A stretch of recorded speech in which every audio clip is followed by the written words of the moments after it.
श्री शिवाय नमस्तुभ्यम। महाराज, महाशिवरात्रि के पहले आ रही है साल की सबसे बड़ी सोमवार की अष्टमी।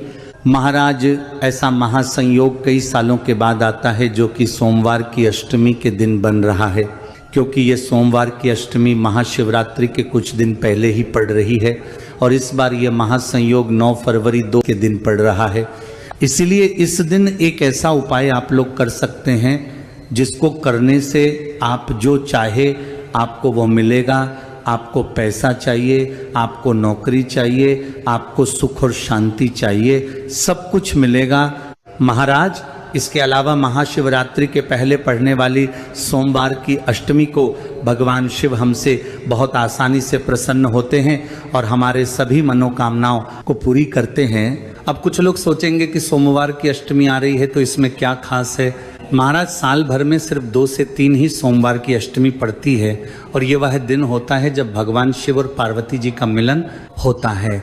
और इस दिन भगवान शिव जी के मंदिर में 64 योगिनियाँ विराजित होती हैं और इस दिन ही किया जाता है 31 चावल के दाने वाला उपाय।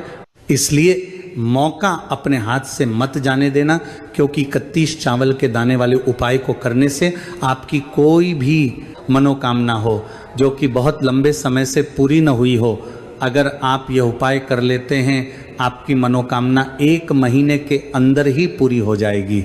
महाराज, ये वह दिन होता है जिस दिन सोमवार होता है और अष्टमी तिथि पड़ती है।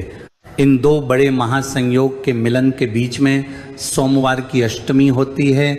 इस दिन किया जाने वाले सबसे प्रसिद्ध उपाय 31 चावल के दाने वाला उपाय ही है, क्योंकि इस उपाय को करने से दुख और परेशानियां भी दूर होती है, मनोकामना भी पूरी होती है, आपके पास पैसा भी आना शुरू हो जाता है। कोई ऐसी चीज नहीं जो इस उपाय से पूरी ना हो सके।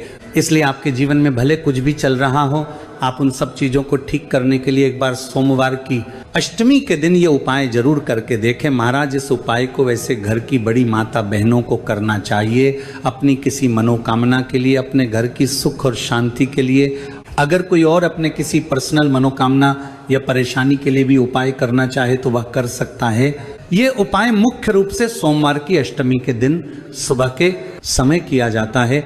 बाकी आप इस उपाय को शाम के समय भी कर सकते हैं, करना किसी एक ही समय है। महाराज, इस उपाय में आपको मुख्य रूप से 31 चावल के दानों के साथ में 2 और चीज लेनी है, जिसमें आपको 31 बेलपत्र और 31 हरे मूंग के दाने भी लेने हैं।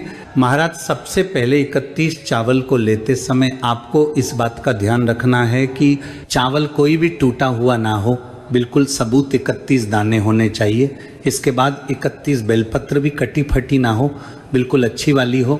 और हरे मूंग के दाने आपको दाल वाले नहीं बल्कि पूरे जो गोल गोल दाने होंगे वह लेने हैं। चावल और हरी मूंग आपको अपने घर की रसोई घर में से ही लेने हैं, ना हो तो आप बाहर से ला सकते हैं। और बेलपत्र आप चाहो तो किसी वृक्ष से तोड़ लें या खरीद कर लेकर आए।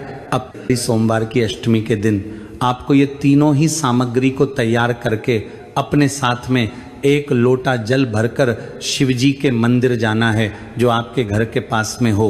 महाराज, ये उपाय शिवजी के मंदिर में जाकर होगा, इस बात का ध्यान रखें। तो सुबह जल्दी उठकर स्नान करके अपनी ये तीनों सामग्री लेकर शिवजी के मंदिर पहुंचकर भगवान शिव के दर्शन करके सबसे पहले उन पर ये 1 लोटा जल चढ़ा दीजिए।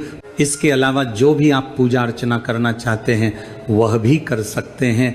उसके बाद फिर आपको शिव जी के पास में बैठकर यह उपाय करना शुरू करना है। महाराज, सबसे पहले अब आप वहाँ से उठकर सीधा भगवान शिव जी की चौखट पर आ जाए, क्योंकि सबसे पहले हमें 31 चावल के दाने शिव जी की चौखट के सीधे हाथ की तरफ रखना है। आप चाहो तो किसी भी एक तरफ रख सकते हैं। जब ये 31 चावल के दाने शिव जी की चौखट के पास में आप रखें तो उस समय अपनी मनोकामना या वह काम जरूर बोल दे जिसके लिए आप ये उपाय कर रहे हैं। और ध्यान रहे कि ये चावल किसी के पैरों में ना आए। इसके बाद चौखट से अंदर प्रवेश करके भगवान नंदी बाबा के पास में आकर आपको रुक जाना है और वहाँ पर बैठकर देखना है कि उनका कौन से एक पैर उठा हुआ है या कोई एक पैर मुड़ा हुआ होगा। तो आपको उसे पैर के पास में अपने 31 हरे मूंग के दाने सीधे हाथ के हथेली से एक साथ उस पैर के पास में रख देने हैं और वहाँ पर भी अपनी मनोकामना के लिए प्रार्थना करना है। अब आप सीधा भगवान शिव जी की शिवलिंग के पास में आ जाए और अपने 31 बेलपत्र निकाल लें। महाराज अब अपनी सभी 31 बेलपत्र की बीच वाली बड़ी बत्ती पर लाल चंदन और पीला चंदन का एक टीका लगा ले और अपनी 31 बेलपत्र को एक साथ जमा कर इस शिवलिंग में, जहाँ पर माता अशोक सुंदरी जी का स्थान होता है, वहाँ पर इसे समर्पित करें। और यह स्थान जलधारी के बीचों बीच में होता है। यह 31 बेलपत्र आपको ऐसे समर्पित करना है कि डंडी वाला भाग उस तरफ हो जहाँ से जल बहकर जलाधारी से नीचे गिरता है। इसके बाद आप शिवलिंग के पास में ही बैठकर हाथ जोड़कर कुछ समय भगवान शिव जी के मंत्रों का जाप करें, उनसे प्रार्थना करें। आप जिस कामना के लिए, जिस परेशानी के लिए उपाय कर रहे हैं वह उनसे बोले और उसके बाद वहाँ से उठकर जलधारी से गिरता हुआ थोड़ा सा जल लेकर अपने घर आ जाए और यहाँ पर ये उपाय पूरा हो जाता है।